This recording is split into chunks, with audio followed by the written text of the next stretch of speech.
मंगलमय परमेश्वर भगवान सच्चिदानंद घन श्याम सुंदर श्रीहरि का वाणीमय मूर्ति श्रीमद्भागवत महापुराण प्रतिदिन पूजित उन्भयका भगवान पशुपतिनाथ एवं समस्त स्थापित देवगण श्रीमद्भागवत महापुराण चतुर्मास कथा प्रवचन श्रृंखलालाई प्रत्यक्ष रूपमा श्रवण गरिरहने परमादरणीय भक्तवृन्द, आज हामी भागवतका चतुर्थ स्कन्धका 31औं अध्यायमा छौं र भर्खरै हामीले देव भाषा मूल पाठ पारायण श्रवण गर्यौं।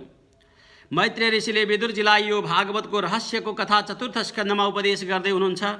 स्वयं सुखदेव स्वामीले राजा परीक्षितलाई नैमिषारण्य नाम गरेको तीर्थमा सुतजी महाराजले सौनकादि 88,000 ऋषिहरूलाई बताइरहेको यो कथा हामीहरू नारदजीका मुखद्वारा आज प्राचीन बरी वरिषद नाम गरेका राजालाई उपदेश गरेको चरित्र पनि श्रवण गर्दैछौँ। पूर्व प्रसङ्गमा प्राचीन बरीका 10 जो प्रचेताहरू हुनुहुन्थ्यो, एकै मन एकै भाव स्वभाव विचार सबै कुरा एउटै भएका यस्ता प्रचेता गणहरूले शङ्करजीको ले दिएको दिव्य ज्ञानद्वारा जब भगवानको पतित पावन रहस्यले भरिपूर्ण भएको कथालाई अनुभव गर्नुभयो, तब त 10,000 वर्षसम्म जलमा डुबेर समुद्रमा डुबेर भगवानको दिव्य कथालाई श्रवण गर्नुभयो। आखिरीमा भगवत चरित्रलाई श्रवण गर्दै कथामा रमण गर्ने भएका त्यस्ता 10 प्रचेता गणहरूले भगवान श्रीहरिको दिव्य दर्शन प्राप्ति गरेर भगवानद्वारा वरदान प्राप्ति गर्नुभयो र वृक्षराजकी पुत्री मारिसाका साथमा विवाह गर्नुभयो। यस्ता प्रकारले त्यही बजिरहेछ। यस्ता प्रकारले भगवानको दिव्य कथा चरित्रको अनुभव गर्दै गर्दै आफ्नो जीवनलाई निर्वाह गर्नुभएका जो 10 प्रचेता गणहरू हुनुहुन्थ्यो, आखिरी भगवानको कृपाद्वारा धेरै समयसम्म संसारमा सांसारिक भोग वासनामा रमण गर्नुभयो। आखिरीमा जो मारिसाद्वारा जन्मिएका पूर्वकल्पमा आफ्नो शरीरलाई त्याग गर्ने भएका जो दक्ष प्रजापति रहेका थिए, ब्रह्माजीका पुत्र, उनले पुनः प्राचेतस दक्षका रूपमा जन्म लिएका थिए। जन्मिने बित्तिकै उनमा यति तेज शक्ति सामर्थ्य आएको थियो, सबै कुरा गर्न सक्षम भएको हुनाले, दक्ष भएको हुनाले उसको नामै दक्ष रहेको थियो। पछि प्रजापति पदले ब्रह्माजीले आविष्कृत गर्नुभयो। यिनै प्रचेताद्वारा जन्मिएका मारिसा बाक्षीका गर्भद्वारा जन्मिएका दक्ष यी चक्रवर्ती बनेका हुनाले यिनलाई राज सिंहासनमा बसाएर अब हामी तपो मार्गलाई पुनः अवलम्बन गर्नुपर्दछ भनेर प्रचेतागणहरू पुनः आफ्नो तपो मार्गलाई स्वीकार गर्ने चेष्टा गर्दछन्। मैत्रेय ऋषिले विदुरजीलाई बताउनुभयो, हे विदुरजी, जब प्रचेतागणहरूमा आफूले भगवानको तपस्या गर्दा गर्दा परमात्माको कृपाद्वारा दिव्य दर्शन प्राप्ति गरेको र हरिभक्ति प्राप्ति भएको जब यस्तो उनीहरूमा मनमा आयो, तब उनीहरूले विचार गरे, जाजली नाम गरेका ऋषिले जो पृथ्वीको पश्चिम दिशामा तपस्या गर्नुभएको थियो समुद्रका तटमा, त्यहाँ गएर हामीले पनि तपस्या गर्नुपर्दछ भनेर सारा आफ्नो राजपाटलाई आफ्ना पुत्रलाई जिम्मा लगाएर आफ्नी पत्नी मारिसालाई पनि उनै दक्षका साथमा जिम्मा लगाएर 10 प्रचेताहरू समुद्रका पश्चिम तटतिर लागे, जहाँ जाजली ऋषिको आश्रमका नजिकै गएर सिद्ध जसले प्राप्ति गर्नुभएको थियो त्यो पवित्र ठाउँमा तपस्या गर्न लागे। दीक्षिता ब्रह्मशस्त्रेण सर्वभूतात्ममेधसा, ब्रह्म प्राप्तिका लागि यज्ञ अनुष्ठान जो आफ्नो मनद्वारा योग शक्तिद्वारा गर्ने यस्तो पवित्र कर्म गर्नका लागि लागे।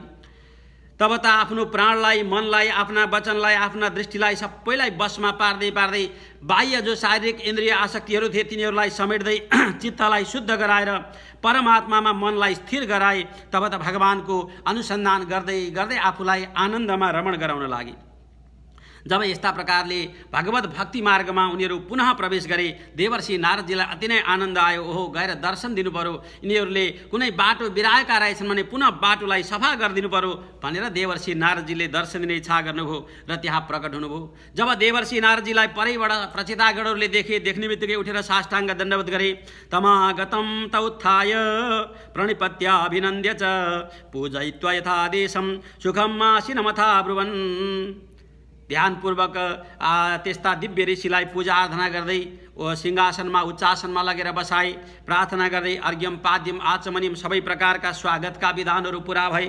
साष्टाङ्ग दण्डवत आदि गरे।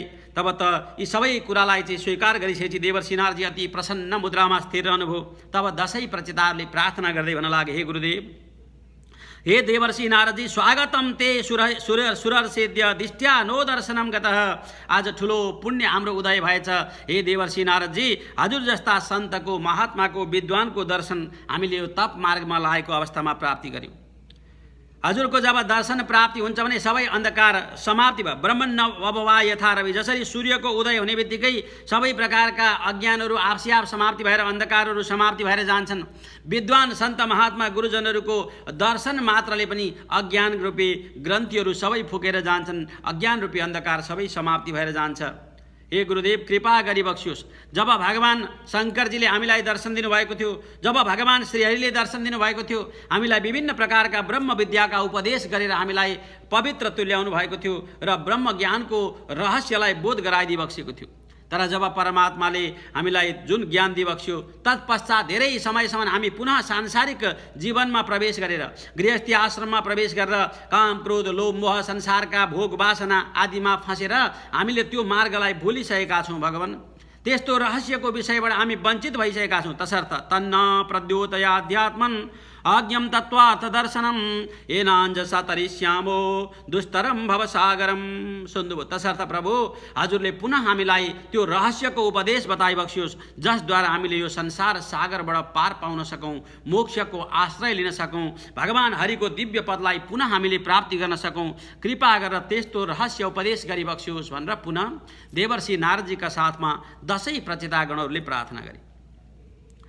तब त नारदजी अति प्रसन्न भएर मैत्री ऋषिले भन्नुहुन्छ, विदुरजी जब यस्ता प्रकारले प्रचितागणहरूको जिज्ञासा र सेवा भावलाई नारदजीले देख्नुभयो, अति नै प्रसन्न भएर अनि बताउन लाग्नुभयो। श्री नारद उवाच तज्जन्म तानि कर्माणि तदान्युस्तन्मनो वचः ऋणाम येनेह विश्वात्मा सेव्यते हरिश्वरः। हे राजगण, हे राजाहरू हो भन्नुहुन्छ। किनभने 10 भाइ एकै मन बाणी स्वभाव सबै भएका हुनाले राजा हुँदा 10 भाइ राजा भएका थिए।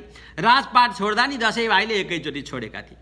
तसर्थ हे राजाहरू हो भन्नुहुन्छ, तिमीहरूले अति नै दिव्य जिज्ञासा राखेका छौ। जुन मनुष्यको मन, जसको जन्म, जसको कर्म, जसको आयु, जसको बुद्धि, जसको मन, जसको बाणी भगवान श्रीहरिका श्री चरणारविन्दमा लाग्दैन, त्यसको जीवन धिक्कार हुन्छ। तसर्थ मनद्वारा, कर्मद्वारा, वचनद्वारा, आफ्ना सबै प्रकारका स्वभाव भावनाद्वारा सेव्यते हरिश्वर, उनै भगवान श्रीहरिको सेवा गर्नु मान्छेको जीवनलाई सफल गराउने सबैभन्दा पहिलो रहस्य र कर्तव्य पनि हो। किम जन्म विस्त्रीभिर्वेदः भन्नुहुन्छ। जम्मा 3 प्रकारका जन्म भनेर यहाँ बताइयो। एउटा चाहिँ पिता माताका पवित्र सम्बन्धद्वारा, जो ब्रह्मविदले विवाह गरिएका पिता माताद्वारा आफूले चाहिँ पवित्रताका साथमा यो शरीर, पाञ्चभौतिक शरीरलाई प्राप्त गरिन्छ, यो पहिलो जन्म। यसलाई चाहिँ प्रथम जन्म भनिन्छ। जब संस्कारपूर्वक यज्ञोपवीत धारण गरिन्छ अनि संस्कारपूर्वक पुनः गायत्री मन्त्र आदिको दीक्षा लिन्छ, तब त यो दोस्रो जन्म हुन्छ। पुनः अगाडि गएर भन्नुहुन्छ यज्ञ दीक्षया, पुनः यज्ञ दीक्षाद्वारा यहाँ पञ्च संस्कारका विषयहरू भगवान श्रीहरिलाई प्राप्ति गर्नका लागि, भक्ति मार्गमा प्रवेश गर्नका लागि वैष्णवी दीक्षाका विषयहरू उद्घाटन गर्नुभएको छ।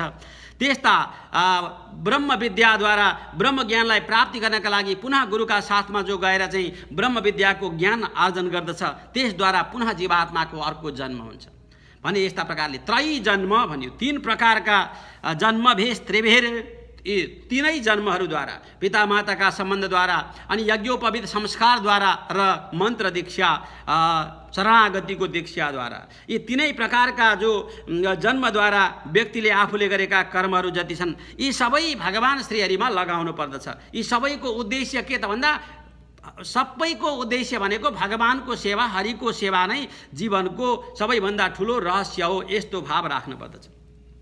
यदि त्यस्तो भाव राख्दैन भने यज्ञ गरेर, पूजा गरेर, शास्त्र ज्ञान आर्जन गरेर, तपस्या गरेर, अनेक प्रकारका चतुर कर्महरू गरेर, इन्द्रियहरूलाई अनेक प्रकारले चाहिँ दुःख दिएर यी सबै प्रकारका कर्म गरेर पनि यदि सर्वस्व भावले भगवत सेवामा आफूलाई लगाउँदैन भने त्यसको जीवनको कुनै अर्थ रहन्न। किम्बा योगेन साङ्ख्येन न्यास स्वाध्याययोरपि किम्बा श्रेयोभिरन्यैश्च न तत्रात्मप्रदो हरे। देवर्षि नारदजी भन्नुहुन्छ, योग नै गरेर आफ्नो शरीरलाई सुकाएर अनेक प्रकारका योग मार्गद्वारा हो, म त योगी हुँ, मैले सिद्ध प्राप्ति गरेँ नै किन नहोस्। सांख्य ज्ञानको अनुसन्धानद्वारा सारा शरीरका पाञ्चभौतिक, पञ्चतन्मात्रा, ज्ञानेन्द्रिय, कर्मेन्द्रिय, मन, बुद्धि, चित्त, अहङ्कार, यी सबै विषयको साधनाद्वारा आत्मा परमात्माको अनुसन्धान मार्गमा नै किन नलागेको होस्। न्यास भन्नुहुन्छ, न्यास विद्याद्वारा अनेक प्रकारले यज्ञ अनुष्ठान गरेर स्वाध्यायद्वारा अनेक शास्त्रहरूलाई चाहिँ कण्ठ गर्दै गर्दै गर्दै सारा शास्त्रको ज्ञान नै आर्जन गरेर पनि यदि भगवानमा प्रेम जगाएन भने, भगवानमा भक्ति जगाएन भने, भगवत अनुसन्धानमा भगवत प्राप्तिको मार्गमा यदि लागेन भने, शरणागतिलाई स्वीकार गरेन भने त्यसले गरेका कर्मको कुनै फल प्राप्ति न यत्रात्मप्रदो हरि, हरि प्रसन्नताका लागि नगरिएका कर्म यी सबै कर्महरू बेकार हुन्छन् भन्नुहुन्छ। तसर्थ हे प्रचेतागणहरू हो, श्रेयसाम अपि सर्वेषाम आत्मा ह्यवधिरर्थत सर्वेषाम अपि भूतानाम हरिरात्मात्मदः प्रिय। सबै प्राणीहरूका सारा जीव जगती छन् ती सबैका आत्मा स्वरूप भनेका चाहिँ भगवान हरि।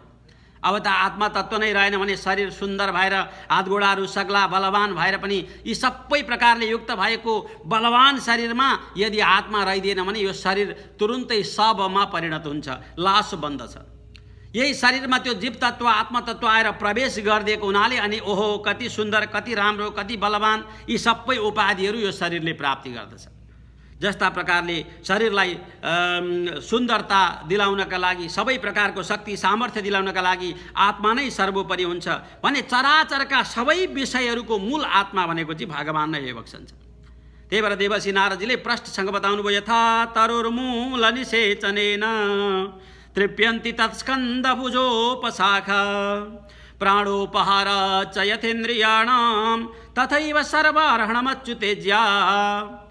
हे प्रचेतागणहरू हो, एउटा वृक्षलाई हराभरा बनाउनका लागि, त्यसमा फल लगाउनका लागि, फूल लगाउनका लागि, त्यसका चाहिँ हाँगा बिगा सबै फस्टाएर जाउन्, पातहरू फूलहरू सबै त्यसमा चाहिँ पवित्र बनेर जाउन्, हेर्दा पनि सुन्दर बनेर जाओस् भन्नका लागि चाहिँ के गर्नुपर्दछ भन्दा त्यसका त्यो वृक्षका फेदमा मल लगाउनु पर्दछ, विभिन्न प्रकारले गोडमेल गर्न पर्दछ, त्यो वृक्षका फेदमा पानी हालिरहनु पर्दछ, अनेक प्रकारका वृक्षलाई फाइदा हुने खालका वस्तुहरू चाहिँ त्यसका फेदमा लगाउनु पर्दछ।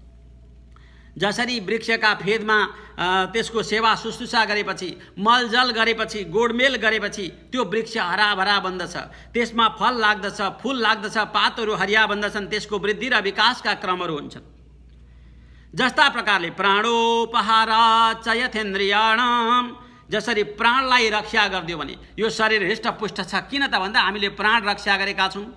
प्राण रक्षा गर्नका लागि विभिन्न प्रकारका योगका मार्ग, ध्यानका मार्ग, पूजा आराधनाका मार्ग, अनि प्राणायामका मार्ग, भोजनका विषय, विभिन्न प्रकारका जलाहार, फलाहार, अनि भोज्य, लेह्य, चोष्य यी सबै प्रकारका वस्तुहरू हामीले ग्रहण गरेर आफूलाई साधना मार्गमा प्रवेश गराएर यो प्राणलाई हामीले रक्षा गरिएको छ।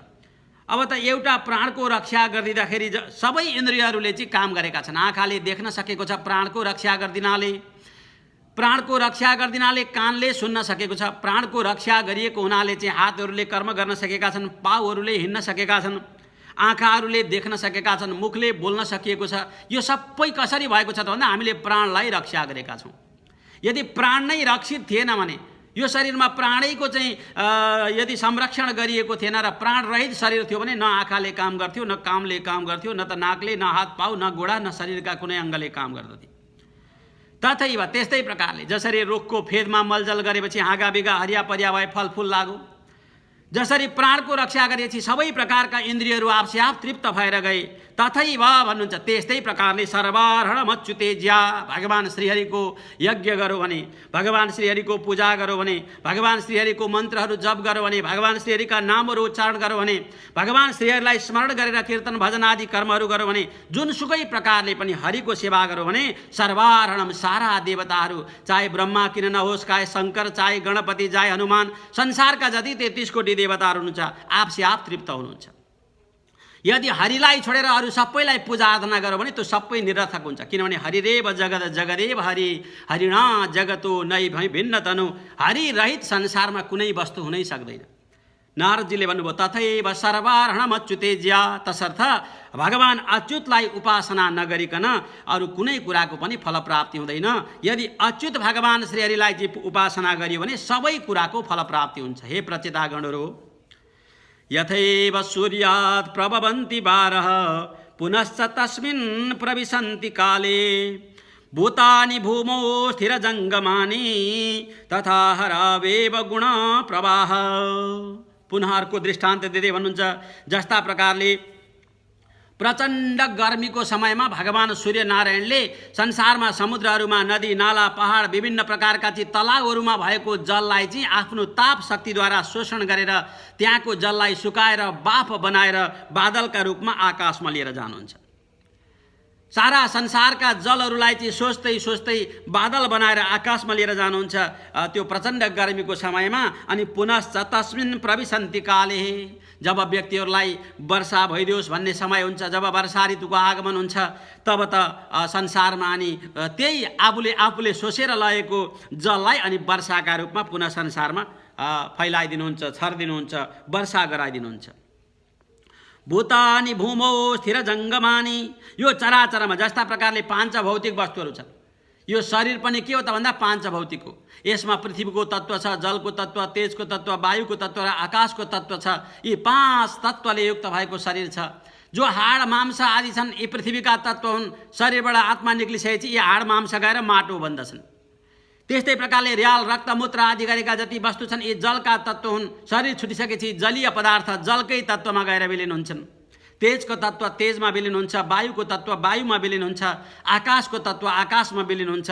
जहाँबाट जसरी आएको थियो त्यहीँ गएर विलिन हुन्छ। एउटा रुख उम्रिन्छ, फल्छ, फुल्छ, पछि गएर त्यो मर्दछ, फेरि त्यहीँ माटोमा परिणत हुन्छ। जस्ता प्रकारले भौतिक वस्तुहरू त्यहीँबाट उत्पत्ति हुन्छन्, त्यहीँ समाप्ति हुन्छन्। भूतानि भूमौ स्थिर जङ्गमानि, त्यस्तै प्रकारले तथा हरावेव गुण प्रवाह, त्यस्तै प्रकारले भगवान हरिमा सबै कुराहरू समाइछन्, चेतन होस् अचेतन होस्। अब संसारका जति प्रपञ्च हुन् ती सबै भगवान श्रीहरिबाट उत्पन्न हुन्छन्, भगवान श्रीहरिमा गएर विलिन हुन्छन्। जसरी संसारमा पृथ्वीबाट सारा कुरा उत्पत्ति हुन्छ, पृथ्वी गएर विलिन हुन्छ, त्यस्तै प्रकारले जसरी पृथ्वीकै जल सोचेर सूर्यले माथि लानुहुन्छ, फेरि पृथ्वीमै वर्षा गराउनुहुन्छ, त्यस्तै प्रकारले यो संसारमा जे छ जो छ त्यो सबै भगवान हरिबाट उत्पत्ति हुन्छ, भगवान हरिमा गएर विलिन हुन्छ। हे प्रचितागणहरू हो, जबसम्म यो रहस्यलाई तिमीहरूले बुझ्दैनौ तबसम्म संसारबाट पार पाउन सकिन्न। जुनसुकै अवस्थामा होस्, यदि कोही जाग्रत अवस्थामा रहेको होस् कि सुसुप्ति अवस्थामा रहेको होस् कि स्वप्न अवस्थामा रहेको होस् कि अथवा ध्यान अवस्थामा समाधि अवस्थामा रहेको होस् कि अथवा जुनकै प्रकारले कर्म गरेको होस्, उसले चाहिँ ती सबै प्रकारका अवस्था र सबै प्रकारका कर्मद्वारा हरिको सेवा गर्यो भने उसको जीवन धन्य बन्दछ। जस्ता प्रकारले अब त आकाशमा अन्धकार हुन्छ, बादल लागेर अन्धकार हुन्छ, घरिघरि चाहिँ साँझ पर अन्धकार, यी सबै आकाशका द्वारा चाहिँ थाहा हुन्छ। यदि ढकमक्क बादल लागिदियो र सूर्य भगवानलाई छेक्यो भने संसारमा अन्धकार हुन्छ। अब त जब सूर्य भगवानको अवस्था नै हुन्छ त्यो अवस्थामा पनि सारा आकाश अँध्यारो हुन्छ अनि अन्धकारको अनुभव हुन्छ। आखिरी अन्धकार आकाशका कारण हुन्छ, पृथ्वीका कारणले त अँध्यारो हुने होइन। जब आकाश भागमा चाहिँ शून्य भागमा जब केही नदेखिने अवस्था सिर्जना हुन्छ तब अन्धकार हुन्छ। अन्धकार आकाशका कारणले हुन्छ, तर त्यो आकाशको गुण अन्धकार होइन। त्यस्तै प्रकारले संसारमा सत्व रज तम गुण जो रहेका छन् ती सबै भगवानले सिर्जना गरिबक्सेको छ। भगवानले त्यो सत्व रज तम गुणको आफ्नो मायाद्वारा संसारमा जीवात्माहरूलाई फसाइबक्सेको छ। तिनीहरूले जसले सत्व रज तम गुणको स्वरूपलाई अनुभव गरेर आफू बिस्तारी तमो गुणबाट रजोगुणमा, रजोगुणबाट सत्वगुणमा अनि सत्वगुणबाट अझै परमात्मा श्रीहरिको ध्यानमा जब जीवात्मा पुग्दछन् तिनीहरूलाई मोक्ष गराइबक्सन्छ। यस्ता प्रकारले गुणलाई नै भगवानले सिर्जना गरे तापनि, गुणमै भगवानले मायालाई फैलाइदिएर जगतलाई घुमाइदिए तापनि आखिरी भगवान त्यो गुणका वशमा होइबक्छन्, भगवान त निर्गुण होइबक्छन्। तसर्थ आत्मैक भावेन भजध्वमध्वा, सम्पूर्ण रूपमा भगवान श्रीहरि होइबक्छन्छ। यो आत्माको स्वरूप पनि परमात्मा हो, हरि हो। यस्तो भाव राखेर भगवान हरिको उपासना गर हे देवताहरू, हे प्रचेतागणहरू आज भन्नुहुन्छ। दयया सर्वभूतेषु सन्तुष्ट्या येन केन वा सर्वेन्द्रियोपशान्त्या च तुष्यन्त्यासु जनार्दन। भगवान हरिलाई प्रसन्न गराउनका लागि, भक्तवत्सल भगवानलाई चाहिँ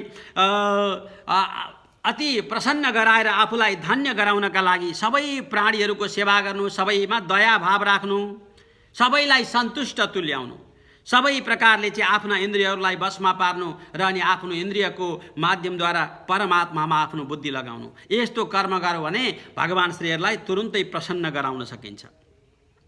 हे प्रचितागणहरू, तिमीहरूले सदा सर्वदा त्यस्तो भावका साथमा तपो मार्गलाई स्वीकार गर्दै आफ्नो जीवनलाई धन्य बनाऊ, तब तिमीहरूको जीवन धन्य बन्नेछ। तिमीहरू अवश्य पनि भगवानको यो संसारिक मायाबाट पार पाएर परमात्माको दिव्य स्वरूपमा गएर विलीन हुनेछौ। न भजति कुमने श्रीणाम सैज्याम हरिरदनात्मधन प्रियो रसज्ञ। यदि भगवान श्रीहरिलाई चाहिँ यदि कसैले भजन गर्दैन, पूजा आराधना गर्दैन, सेवा गर्दैन अनि संसारका अरू वासनाहरूमा फसेको छ भने, शास्त्र ज्ञान नै प्राप्ति गरेर पनि, धन आर्जन गरेर पनि, कुलहरू पवित्र छ भनेर पनि, सबै प्रकारका मान सम्मानले भरिपूर्ण भएको छु भनेर पनि यदि हरिप्रति चाहिँ उसको प्रेम भाव रहेन भने ती सबै कुरा अन्तिममा उसका लागि चाहिँ पाप वृत्ति नै बन्नेछन्, नरक जाने कारण नै बन्नेछन्। तसर्थ सबै कुरा प्राप्ति गरेर पनि हरिभक्ति भएन भने त्यो सबैभन्दा दरिद्र हुन्छ। बरु संसारका कुनै वस्तु छैनन् तर हरिभक्ति छ भने सबैभन्दा धनी त्यो बन्दछ। तसर्थ हे प्रचितागणहरू, तिमीहरूले आज राज्य छोड्यौ, सारा ऐश्वर्य सुख सम्पत्ति, आफ्नी पत्नी परिवार सबैलाई छोडेर यहाँ हरिभक्तिमा आएका छौ। यो नै तिमीहरूको सबभन्दा ठुलो धन हो, सबभन्दा ठुलो श्रेय हो, सबभन्दा ठुलो परमार्थ सुधार्ने मार्ग हो। यसलाई तिमीहरूले स्वीकार गर भनेर बार बार देवर्षि नारदजीले आज प्रचितागणहरूलाई, जो भगवान शङ्करजीले रुद्रगीतद्वारा उपदेश गर्नुभएको थियो, जो भगवान श्रीहरि स्वयं प्रकट भएर प्रचिताहरूलाई उपदेश गर्नुभएको थियो, आज उनीहरूले बिर्सिएको त्यो ज्ञानलाई पुनः ताजगी गराइदिनु।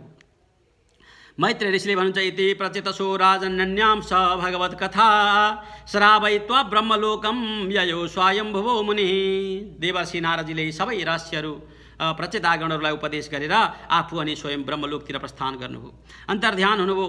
तब त प्रचितागणहरूले विचार गरे, अब हामी पनि यो संसारमा बसेर कुनै औचित्य छैन।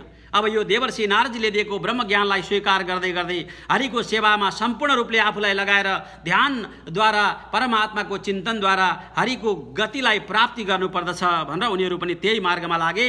तेपि तन्मुख निर्यातम यशो लोकमलापहम हरेर निशम्य तत्पादम ध्यायन तद्गतिम ययो। यस्तो भगवत भक्ति मार्गमा लागेका प्रचितागणहरूले क्रमशः आफूलाई सम्पूर्ण रूपले भगवानमा समर्पित गर्दै गर्दै शरीरलाई त्याग गरिदिएर तद्गतिम ययो, त्यही भगवान श्रीहरिकै दिव्य गतिलाई प्राप्ति गरे।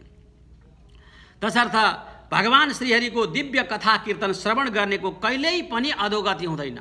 भगवानले भन्नुहुन्छ नि, नमे भक्त प्रणश्यति, जो मेरो भक्त छ कहिल्यै पनि नाश हुँदैन, उसको कहिल्यै समाप्ति हुँदैन, ऊ कहिल्यै पनि संसारमा फस्दैन। भगवानको वचन अनुसार आज प्रचितागणहरूले पनि त्यस्तो रहस्य प्राप्ति गरे। सुखदेव स्वामीले राजा परीक्षितलाई बताउनुभयो, महाराज मैले स्वयंभुव मनुका जो सन्तानहरूको वंश विस्तार गर्दै थिए, त्यसै क्रममा 3 छोरीहरू आकुति, देवहुति, प्रसूति र 2टा छोराहरू प्रियव्रत र उत्तानपाद मध्ये उत्तानपाद नाम गरेका महाराजको सारा वंशविंशा तिमीलाई बताएँ। अब प्रियव्रत महाराजको वंश बताउने छु भनेर सुखदेव स्वामीले बताउनुभयो। भक्तवृन्द, हामीले स्वयंभुव मनुका सन्तानहरूको वंश विस्तार गर्दै भगवानका अनेक दिव्य चरित्रहरू श्रवण गर्दैछौँ। यसै सन्दर्भमा प्रिय उत्तानपाद राजाका सबै चरित्रहरू, उहाँका वंशमा उत्पत्ति भएका राजा महाराजाहरूका र अनि त्यस सम्बन्धी भगवत भक्तिका महिमाहरू श्रवण गर्यौँ।